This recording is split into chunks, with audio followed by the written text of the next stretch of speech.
ব্রাহ্মণ্যবাদ। বাংলাদেশে যে পরিমাণে হিন্দু রয়েছে তার থেকে অধিক রয়েছে মতুয়া এবং নমশূদ্র গোত্র। এই মতুয়া এবং নমশূদ্রের উপরে আমাদের কখনো কোনো আক্রমণ হয়নি, কোনো মতবাদ হয়নি। আপনারা জানেন মতুয়া যে সম্প্রদায় তৈরি হয়েছে তা ব্রিটিশ সময়ে হিন্দুত্ববাদের বিপক্ষে গিয়ে মতুয়া সম্প্রদায় তৈরি হয়েছিল। আজকে আমাদের পূর্ববর্তী বক্তারা অনেক মূল্যবান কথা বলে গেলেন, আপনাদের শুধু এইটুকু স্মরণ করিয়ে দিতে চাই, আপনারা সাম্প্রদায়িক বলতে যদি হিন্দু মুসলিম বোঝেন তাহলে ভুল হবে।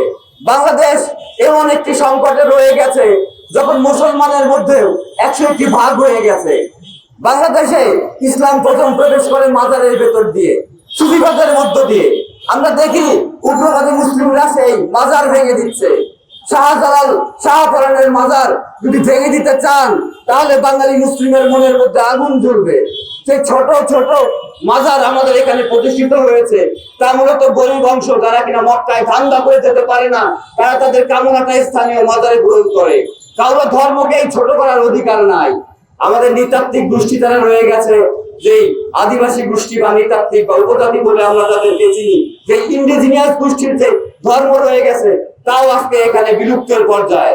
আমরা চাই বাংলাদেশ পৃথিবীর মধ্যে এমন একটি দেশ হিসাবে আবার মাথা তুলে দাঁড়ায়, যেখানে কোনো ধর্মের দ্বন্দ্ব থাকবে না।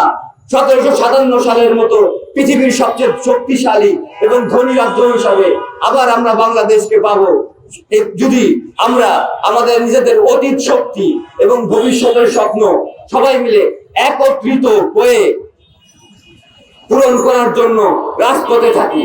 কারণ আমাদের যে প্রশাসন, আমাদের যে ক্ষমতা, আমাদের যে সেনাবাহিনী, তাও যে কলোনিয়াল কাঠামো থেকে পাকিস্তান কাঠামো এবং পরবর্তীতে বাংলাদেশ কাঠামো নামে লুট কাঠামোতে তৈরি হয়েছে।